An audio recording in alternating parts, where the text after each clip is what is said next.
The war in Ukraine, in some respects, has dispelled a whole series of liberal illusions that misled many people during the post-Cold War period.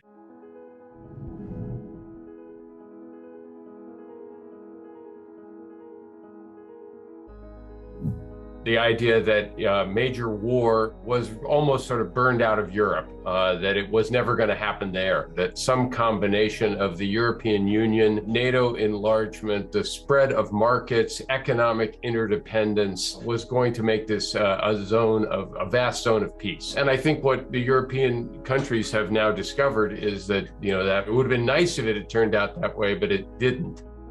And that hard power still matters in world politics, that one can't simply let defense capabilities atrophy for several decades and expect you'll never need them. That if you become highly dependent economically on one country, that can be a problem if the relationship with that country deteriorates. The second wake-up call here is that we're being reminded that powerful countries often do pretty horrible things when they feel, rightly or wrongly, that their security is being endangered. The United Nations and other institutions cannot prevent a great power from doing something stupid, often cruel, when they feel their circumstances require it. And we ought to have known that.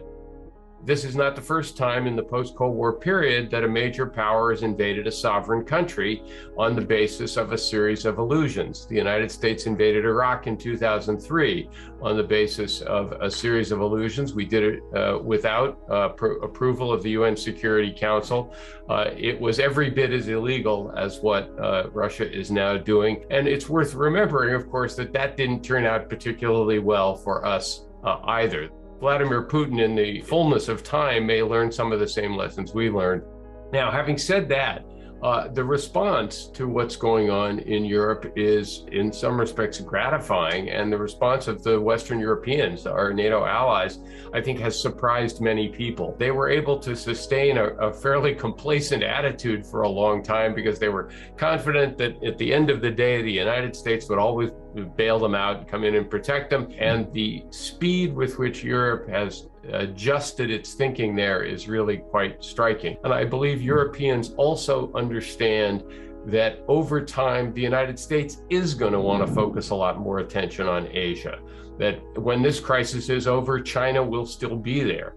And moreover, one of the implications of this crisis may be to essentially put China and Russia closer together, to draw a sharper distinction between autocratic regimes and the world's democracies, and that therefore that's going to require the United States to do more in Asia.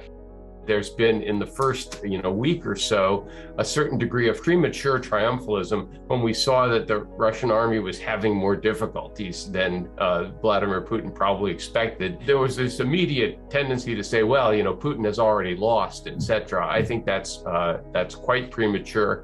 And moreover, the assumption that defeat of Russia is going to require regime change there is both A, premature, and B, quite possibly dangerous. And there have been people who should know better in the West saying things like that. You do not want to back a nuclear power into a corner where they feel their survival is at stake.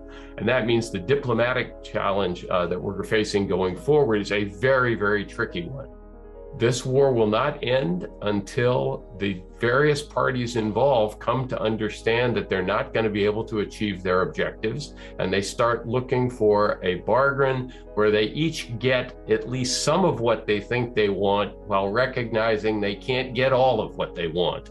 And I don't think we're there yet. So I am hoping that people inside the various governments are starting to think creatively about how this gets resolved, because the longer it goes on, the more damage gets done, and the more there is a risk that this begins to spread and spin out of control. War has its own logic, has its own dynamic to it, and countries that get in them often find themselves in a month, in 6 months, in a year, in circumstances that are very different than what they expected, and something they would never have gone into voluntarily had they known where it was going to lead.